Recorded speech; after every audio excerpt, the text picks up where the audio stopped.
नमस्कार, मी भाऊ तोरसेकर. तुम्ही बघत आहात प्रतिपक्ष. मित्रांनो, आजचा विषय हा थोडासा गोंधळात टाकणारा वाटेल तुम्हाला, पण तसा गोंधळ नाही आहे. याचं कारण आपण या सगळ्या चर्चेतून नेहमी महाराष्ट्रात किंवा देशात जे राजकारण चालू असतं ते आणि त्यातली गुंतागुंत समजून घेण्याचा प्रयत्न करत असतो. 1-2 दिवसापूर्वीच मी एक व्हिडिओ टाकला होता की इतक्या बैठका आणि भेटीगाठी घेऊन पवारसाहेबांच्या मनात कुठली खेळी चालू आहे असा प्रश्न मी केला होता आणि त्याचा उलगडा करण्याचा प्रयत्न केला होता. याविषयी गोपनीयता होती, कोणी काही धड सांगत नव्हतं. फक्त NCPच्या नेत्यांची किंवा मंत्र्यांची एक बैठक पवारसाहेबांनी बोलवली होती. त्याच्या आधी अनेक लोकांच्या त्यांच्या भेटी झाल्या. खडसे, फडणवीस, उदय सामंत वगैरे वगैरे. त्याआधी वर्षा बंगल्यावर जाऊन त्यांनी मुख्यमंत्र्यांची भेट घेतली होती आणि त्या पार्श्वभूमीवर मी तो व्हिडिओ केलेला होता. पण मला कुतूहल इतर पत्रकारांप्रमाणेच होतं की वर्षावर नेमकं काय शिजलं, सिल्वर ओकवर काय शिजलं, मंत्र्यांच्या ह्या बैठका घेऊन काय शिजलं त्याचा ताकास्तूर लागला नाही. पण नंतर जी बातमी आली ती अशी आली की पवारसाहेबांना एकूण 1.5 वर्ष सरकार चाललं, त्याचा आढावा घ्यायचा होता, प्रगती पुस्तक तपासायचं होतं वगैरे वगैरे. पण एक बातमी अशी आली की ज्यामध्ये ती जी मंत्र्यांची बैठक झाली त्या बैठकीमध्ये केंद्राने जी नवी कायदेशीर तरतूद केलेली आहे आणि राज्यातल्या किंवा देशातल्या सहकारी बँकांवर रिझर्व्ह बँकेचं नियंत्रण आणण्याचा जो घाट घातलेला आहे त्या संबंधाने पवारसाहेबांनी ती बैठक घेतली होती. अर्थात मराठा आरक्षण, करोनाची परिस्थिती, या सगळ्या गोष्टींचा आढावा घेतला गेला असं सांगण्यात आलं. पण निर्णय कुठच्या बाबतीत झाला? कुठला तरी निर्णय व्हावा लागतो. एवढी जेव्हा राजकारणी, प्रामुख्याने सत्ताधारी गोटातला एक राजकीय पक्ष जेव्हा मंत्र्यांची बैठक घेतो त्यामध्ये काहीतरी निर्णय झालेला असला पाहिजे. तर मग तो कुठला निर्णय होता याला महत्त्व येतं. आणि निर्णय असा झाला आहे की बाळासाहेब पाटील नावाचे जे मंत्री आहेत, सहकार मंत्री आहेत बहुतेक, आणि त्यांच्या अध्यक्षतेखाली एक समिती बनवण्यात आली किंवा ज्याला टास्क फोर्स असं नाव देण्यात आले. देशातल्या ज्या सहकारी बँका आहेत त्यांच्यावर केंद्र सरकारने एक हल्ला घातला आहे असा एकूण सूर आहे. आणि त्यापासून की तो हल्ला परतवून लावणं आणि सहकारी बँकांना वाचवणं यासाठी हा टास्क फोर्स काम करणार किंवा काय असेल ती परिस्थिती निर्माण करणार. आता गंमत लक्षात घ्या की देशातल्या सहकारी बँका याविषयी फक्त महाराष्ट्रातल्या महाविकास आघाडीत बसलेल्या एका पक्षाला चिंता आहे. बाकीच्या देशभर कोणालाही सहकारी बँकांची चिंता नाही असा अर्थ लावायचा का? की देशातल्या सगळ्या सहकारी बँकांचा मक्ता हा फक्त राष्ट्रवादी काँग्रेस या पक्षाने घेतला आहे का? पण त्या विषयाचा उहापोह आपण जरा नंतर करू. आधी आपण परिस्थिती बघू. महाराष्ट्राला करोनाने किती भेडसावले हे वेगळं सांगायची गरज नाही. रेमडेसिवीर असो किंवा त्या ऑक्सिजन असो, एकापेक्षा एक लसीकरण असो, प्रत्येक बाबतीत किती तारांबळ महाराष्ट्र सरकारची उडाली हे आपण बघितलेलं आहे. चक्रीवादळ येऊन गेलं मधल्या काळात. या सगळ्या गोष्टींचा आढावा पवारसाहेबांनी घेतला असेल तर ते गैरलागू नाही आहे. त्यांच्यासारखा अनुभवी नेता जर महाराष्ट्र सरकारला मार्गदर्शनासाठी उपलब्ध आहे किंवा अगदी काही मंत्र्यांना उपलब्ध असेल तर त्याचा फायदा त्या पक्षाला आणि त्या मंत्र्यांना मिळालाच पाहिजे किंवा घेता आला पाहिजे. मराठा आरक्षण हा सगळ्यात मोठा कळीचा विषय आहे. कारण महाराष्ट्रात दीर्घकाळ मराठ्यांचंच राज्य होतं असं नेहमी म्हटलं गेलं. प्रत्यक्षात मराठ्यांच्या वाट्याला काय आलं हे ज्या पद्धतीत आरक्षणाविषयीच्या संवेदनशील भावना आणि संतप्त प्रतिक्रिया आहेत त्यावरून आपल्याला कळतं की राज्य मराठ्यांचं आहे असं बोललं नेहमी गेलं. पण प्रत्यक्षात मराठा समाजाचं काय झालं? असं म्हणतात की महाराष्ट्रामध्ये 35% मराठा आहेत, लोकसंख्येमध्ये 35% मराठा आहेत असं म्हटलं जातं. तर मग मराठ्यांचं राज्य असेल तर हा सगळ्यात लोकसंख्येने मोठा आणि सतत सत्ताधारी राहिलेला जो समाज घटक आहे तो इतका दुर्बळ का झाला? त्याला आरक्षण मागायची पाळी का आली? या प्रश्नाचं उत्तर आधी शोधलं पाहिजे. आरक्षण मागण्यापर्यंत मराठे मागासलेले का राहिले, दुर्बळ का राहिले? पण तोही चर्चेचा विषय, तो बाजूला ठेवू आपण. पण आत्ता महाराष्ट्रामध्ये जे दोन सगळ्यात ज्वलंत प्रश्न आहेत त्यापैकी एक प्रश्न करोनाचा आहे आणि दुसरा मराठा आरक्षणाचा आहे, ज्याच्यावर वेगवेगळ्या मराठा संघटना मोर्चे काढण्याचा, आंदोलनाचा इशारा देत असतात. कोल्हापूरचे छत्रपती संभाजीराजे, ज्यांना भाजपने राष्ट्रपती नियुक्त खासदार केलं होतं, त्यांनीसुद्धा आंदोलनाचं आवाहन केलेलं आहे, हाक दिलेली आहे. या सगळ्या पार्श्वभूमीवर ज्याला देशात मराठा समाजाचा सगळ्यात स्ट्रॉंग नेता मानला जातो असे शरद पवार जेव्हा बैठका घेतात आपल्या पक्षाच्या मंत्र्यांच्या, तेव्हा मग त्यात मराठा आरक्षणाविषयी आला असेल हे आपण गृहीत धरतो. पण समोर आलं तर मराठा आरक्षणाविषयी काही ठाम भूमिका पवार साहेबांनी घेतली असं दिसलं नाही. वेगवेगळे सगळ्या पक्षांचे नेते, अगदी स्वतः संभाजीराजेसुद्धा स्वतः घरी जाऊन शरद पवारांना भेटले आणि त्यांनी या मैदानात यावं असं म्हटलेलं आहे.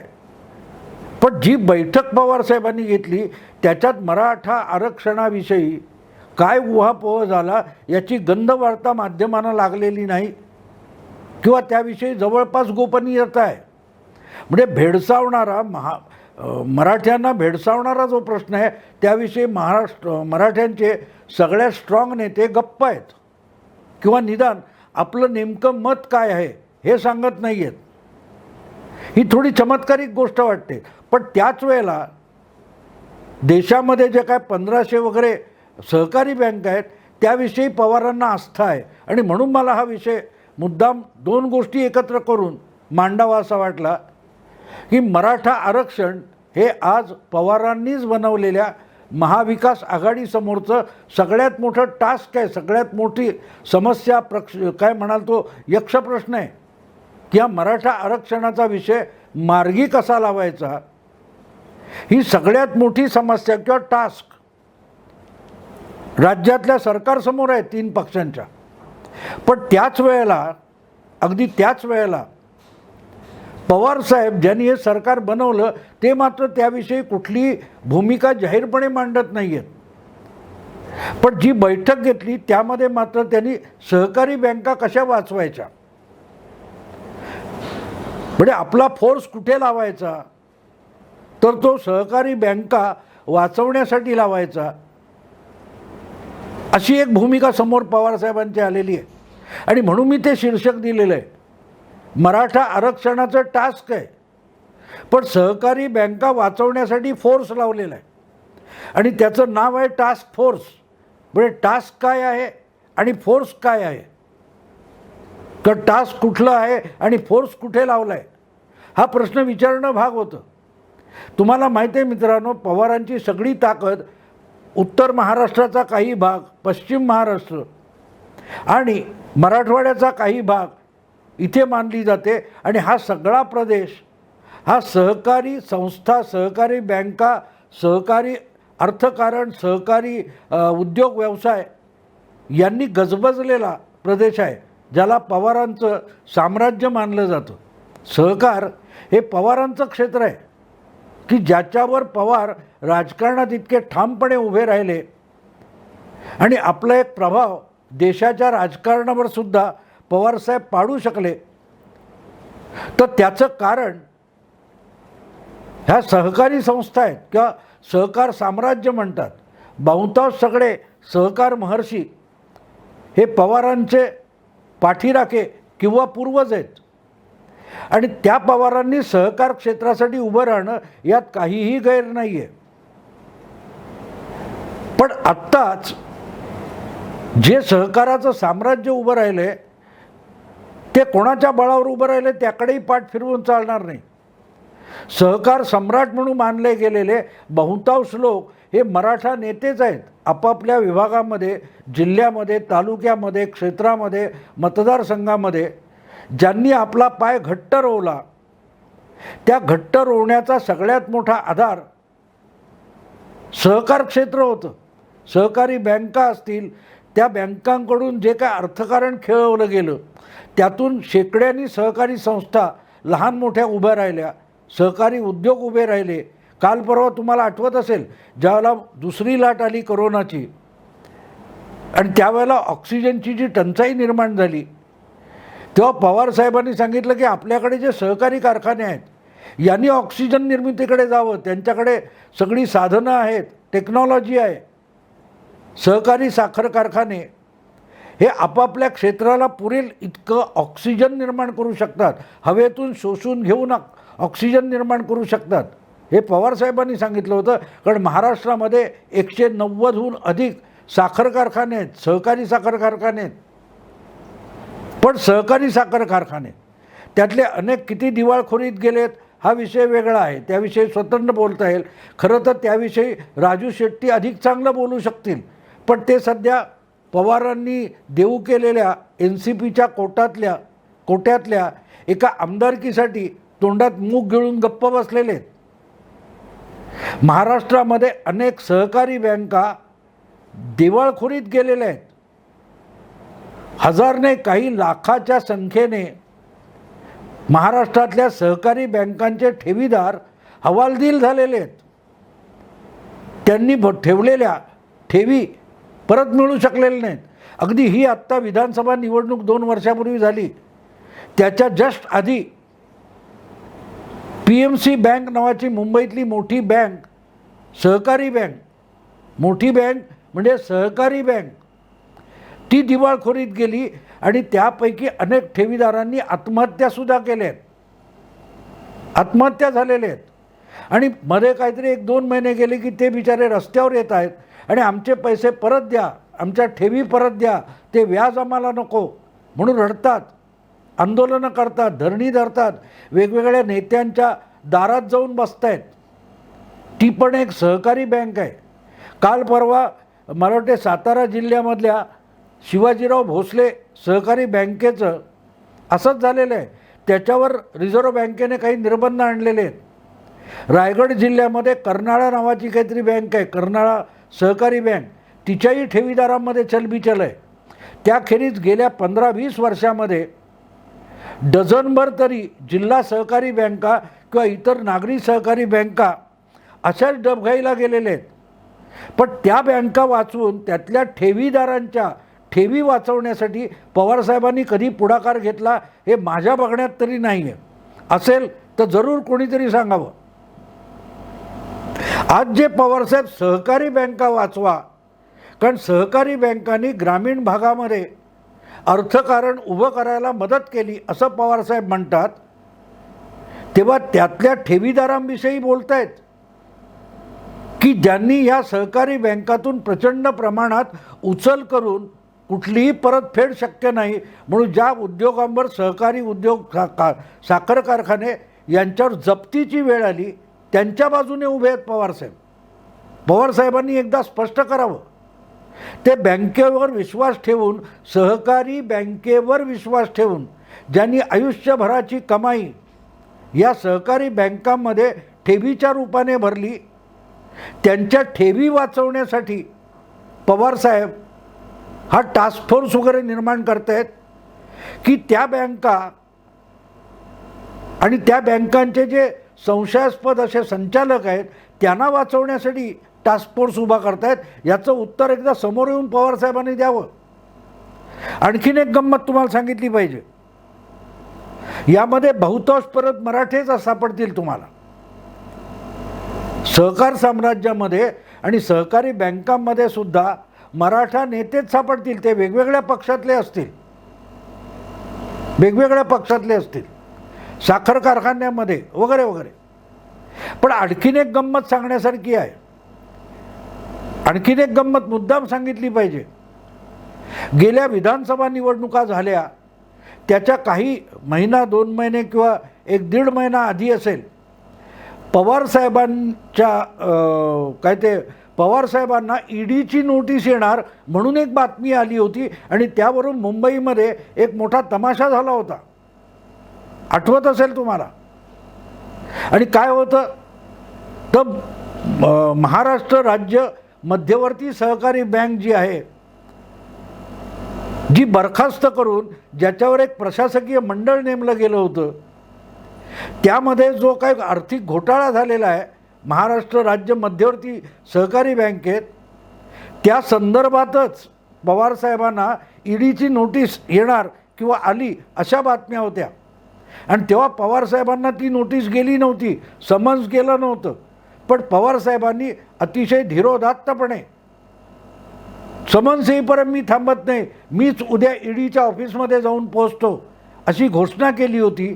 आणि त्यामुळे एक तणाव निर्माण झाला होता. तेव्हा हे महाविकास आघाडी सरकार नव्हतं, विधानसभा निवडणुका व्हायच्या होत्या.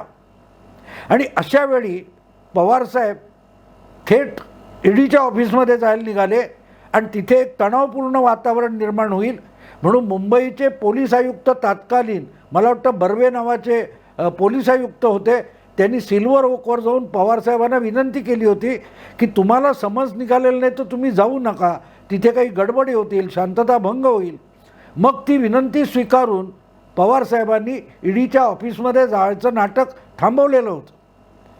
पवारसाहेब इतके दुधखुळे नाहीत की समन्स आपल्याला आलं नसताना आपणहून तिथपर्यंत जायचं, म्हणून मी त्याला नाटक म्हणतो.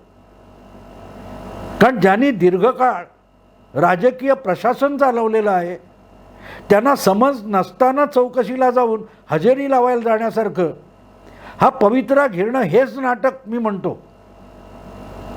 कारण तोपर्यंत काढी शेवटी ते समज निघालं पण नाही.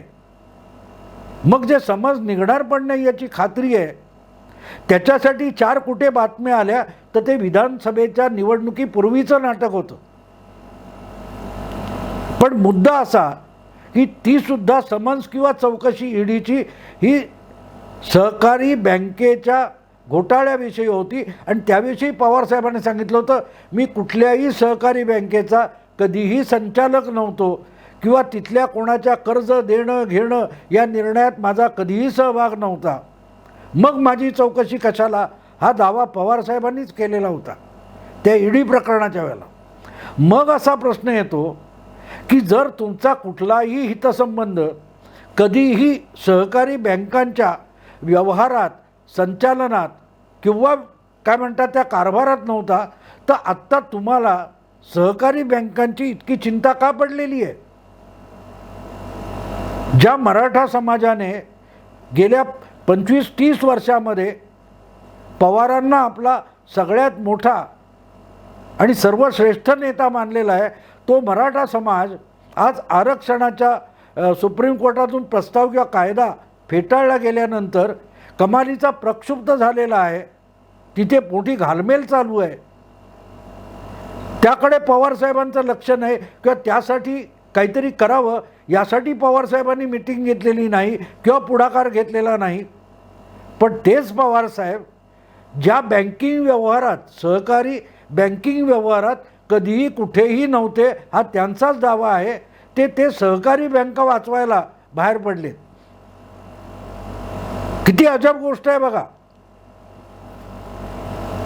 टास्क काय, ते मराठा आरक्षणाचं आहे आणि पवारसाहेब फोर्स, आपली ताकद कुठे लावतात? सहकारी बँका वाचवायला. आणि ही सगळ्यात मोठी गंमत आहे. राजकारण तिथे समजून घेणं अगत्याचं आहे. पवारांच्या राजकारणाला शह द्यायचा तर मराठा समाजामध्ये चलबिचल निर्माण करण्याने राजकारण होत नाही. त्यापेक्षा मराठा समाजाच्या नाड्या ज्या व्यवस्थेतून पवारांच्या नेतृत्वाच्या हाती आलेल्या आहेत, ते क्षेत्र किंवा त्या नाड्या म्हणजे सहकारी बँका आहेत आणि सहकारी बँकांनाच रिझर्व्ह बँकेच्या नियंत्रणाखाली आणणं याचा अर्थ महाराष्ट्रातल्या पवारांच्या राजकीय सामर्थ्याला चिमटा लावण्याचा पवित्रा हा एक प्रकारे मोदी सरकारने घेतलेला आहे. गेल्या सप्टेंबर महिन्यामध्ये देशभरच्या सहकारी बँका ज्या आजपर्यंत राज्यातल्या सहकार खात्याच्या क्षेत्रामध्ये येत होत्या त्यावर रिझर्व्ह बँकेचं फारसं नियंत्रण नव्हतं. त्यांच्या व्यवहारावर, ठेवींवर ते नियंत्रण आणण्याचा निर्णय घेऊन त्यावर एक कायदा मोदी सरकारने केला. त्यामुळे पवारसाहेब कमालीचे विचलित झालेले आहेत आणि ते विधेयक येण्यापूर्वीसुद्धा पवारसाहेबांनी एक प्रदीर्घ पत्र पंतप्रधानांना लिहिलेलं होतं. पण तरीही ते विधेयक आणलं गेलं, संमत केलं गेलं आणि आता त्याची ज्या वेळेला प्रत्यक्ष अंमलबजावणी सुरू व्हायला लागलेली आहे तेव्हा पवार डिस्टर्ब झाले. योगायोगाने सहकारी बँकांवर रिझर्व्ह बँकेने नियंत्रण आणायला सुरुवात करणं आणि मराठा आरक्षणाचा जो प्रस्ताव किंवा कायदा आहे तो सुप्रीम कोर्टातून रद्दबातल होणं हे एकाच वेळेला जुळून आले. पण त्यामुळेच पवारसाहेबांचे हितसंबंध किंवा पवारसाहेबांची आस्था कुठे आहे हे यातून आपल्यासमोर आले की अवघा मराठा समाज कमालीचा आरक्षणासाठी अस्वस्थ आहे, धावपळ करतो आहे आणि पवारसाहेब मात्र सहकारी बँका वाचवण्यासाठी आटापिटा करत आहेत आणि त्यासाठी त्यांनी टास्क फोर्स निर्माण केला. पण मराठा समाजाचं जे टास्क आहे, मराठा समाजातले लक्षावधी तरुण ज्यासाठी बेचैन झालेले आहेत, रस्त्यावर उतरायला निघालेले आहेत, कुठल्या तरी एका मराठा नेत्याने म्हटले की पोटाला बॉम्ब बांधून आम्ही तोही फोडायचा आटापिटा करू किंवा टोकाला जाऊ, इथपर्यंत मराठा समाज अस्वस्थ आहे आरक्षणासाठी आणि पवारसाहेब मात्र सहकारी बँका वाचवायला जातात. यातला फरक आपण लक्षात घेतला पाहिजे. त्या सहकारी बँकांवर सुद्धा मराठा नेत्यांचंच वर्चस्व आहे आणि पर्यायाने पवारसाहेबांचं वर्चस्व आहे. त्या बँका मराठा समाजाच्याच नेत्यांकडे आहेत पण मराठा समाजाकडे आहेत असं आपण म्हणू शकत नाही. पण त्या सहकार बँकांच्या नाड्या हाती ठेवल्यामुळे पवारांना आपलं राजकीय साम्राज्य चालवता येतं. म्हणून त्यांना चिंता त्या मराठा समाजाची नाही तर सहकार क्षेत्रातल्या सहकार महर्षी आणि त्यांच्या आपापल्या सहकार छोटी छोटी सहकार साम्राज्य जी जिल्हा तालुक्यात आहेत त्यांचा बचाव करायला पवारसाहेब पुढे आले. या दोन गोष्टी जोडून बघितल्या पाहिजेत म्हणूनच हा व्हिडिओ केला. मराठा आरक्षणाविषयीचा आस्था किंवा ते टास्क आणि सहकारी बँकांवर येणारं केंद्राचं किंवा रिझर्व्ह बँकेचं नियंत्रण आणि त्यासाठी पवारसाहेबांनी लावलेला फोर्स, या दोन गोष्टी मित्रांनो जोडून बघा, त्याचा विचार करा, मग तुम्हाला राजकारणातली रहस्य उलगडायला मदत होईल. हा व्हिडिओ तुम्हाला आवडला लाईक करा, शेअर करा, मित्रपरिचितांना फॉरवर्ड करा. प्रतिपक्ष असेच सोडून दिलेले धागे दोरे गाठ मारून तुमच्यासमोर ठेवतो, येथे वेगवेगळे पैलू तुमच्यासमोर मांडतो. म्हणूनच प्रतिपक्षाला अधिकाधिक सबस्क्राईब करा. नमस्कार.